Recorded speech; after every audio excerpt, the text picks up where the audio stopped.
ஏதோ ஒரு கறி, என்ன கறின்னே தெரில. இது வந்து கொண்டக்கடலை கறி. ஸோ இந்த மாதிரி ஒரு வெறுப்பாக இருக்குது. ஒரு வீடியோ வந்து டெய்லி இந்த மாதிரி சாப்பிட போகிறேன், அந்த மாதிரி சாப்பிட போகிறேன்னு ஒரு வீடியோ போடுறது. ஸோ ஃப்ரெண்ட்ஸ், நான் அதனால் வந்து என்ன பண்ணிட்டேன் அப்படின்னா வந்து, ஸோ இன்றைக்கி வந்து ஒரு டிப்ஸ் உங்களுக்கு கொடுக்கலாம் அப்படின்னு சொல்லி, ஏதாவது ஒரு சும்மா ஏதாவது பற்றி பேசலாம் அப்படிங்கிற மாதிரி. ஸோ நான் இன்றைக்கி வந்து உங்களுக்கு அதை பற்றி சொல்கிறேன்.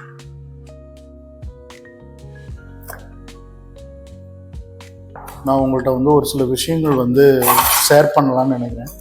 ஒன்றும் இல்லை, எப்போவுமே வந்து நம்ம இந்த மாதிரி ஒரு நான் இதை சாப்பிட்றேன் அதை சாப்பிட்றேன் அப்படின்னு போடுற வீடியோனால என்ன பிரயோஜனம்? ஒருத்தருக்கு ஒருத்தர் பார்த்துட்டு இது எனக்கு ஒன்றும் புரியல. ஸோ இதனால் வந்து நான் வந்து ஒரு சில விஷயங்கள் வந்து நான் உங்கள்கிட்ட ஷேர் பண்ணலான்னு இருக்கேன்.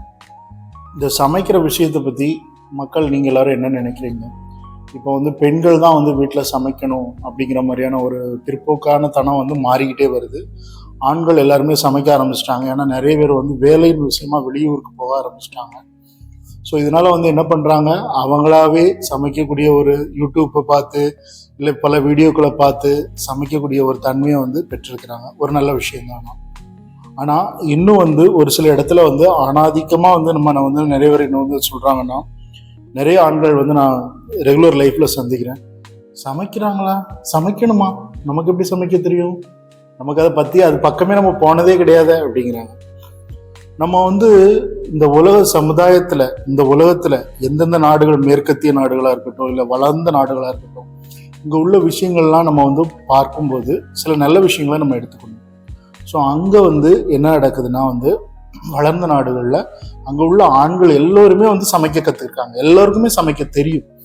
ஸோ எல்லாருமே வந்து ஈக்குவலாக ஒரு நாள் வந்து ஒய்ஃப் வந்து உடம்பு சரியில்லாமல் ஆயிட்டாங்க அப்படின்னா வந்து இம்மிடியட்டாக அவங்க வந்து டேக் ஓவர் எடுத்து ஃபுல்லாக வந்து அவங்க சார்ஜ் பண்ணுறாங்க. பிள்ளைங்களை ஸ்கூலுக்கு அனுப்புறதுலேருந்து, பிள்ளைங்களுக்கு ஆய் கழுவி விடுறதுலேருந்து எல்லா வேலையுமே வந்து ஆண்கள் வந்து பெண்களுக்கு சரிக்கு நிகராக வந்து அந்த வீட்டு வேலைகள் எல்லாம் பார்க்குறாங்க. ஸோ இது வந்து இந்த மாதிரி தான் வந்து சமுதாயம் வந்து இருக்கணும். ஒரு வளர்ந்த சமுதாயம், நாகரிகமான சமுதாயமாக ஆயிட்டு அப்படின்னா வந்து, எனக்கு சமைக்க தெரியல, எனக்கு காப்பி போட தெரியாது, எனக்கு சுடுதண்ணி மட்டும்தான் வைக்க தெரியும், இதை வந்து வெளியிலேயே சொல்லக்கூடாது. ஆண்கள் எல்லோருக்கும் சொல்கிறேன், எல்லோரும் சமைக்க கற்றுக்கோங்க. சமைக்கிறது வந்து ரொம்ப கேவலமான விஷயம் இல்லை. நம்ம சாப்பிட்ற விஷயம் எவ்வளோ பெரிய விஷயம் பாருங்க. அதான் வந்து மெயினும் கூட. அதுக்கு வந்து நம்ம ஏன் மற்றவங்கள டிபெண்ட் பண்ணி இருக்கணும்? ஒரு ஒய்ஃபு இல்லை அம்மாவை தான் நம்ம டிபெண்ட் பண்ணி இருக்கோம். சரி, அது ஒரு காலகட்டத்தில் ஓகே, நமக்கு தேவை, நம்ம செய்ய வேண்டிய ஒரு காலம் வந்துருச்சுன்னா கண்டிப்பாக நம்ம வந்து டேக் ஓவர் பண்ணி நம்ம வந்து சமைக்க கற்றுக்கணும். நன்றி மக்களே. நான் மீண்டும் ஒரு மெசேஜோட உங்களை வந்து பார்க்குறேன்.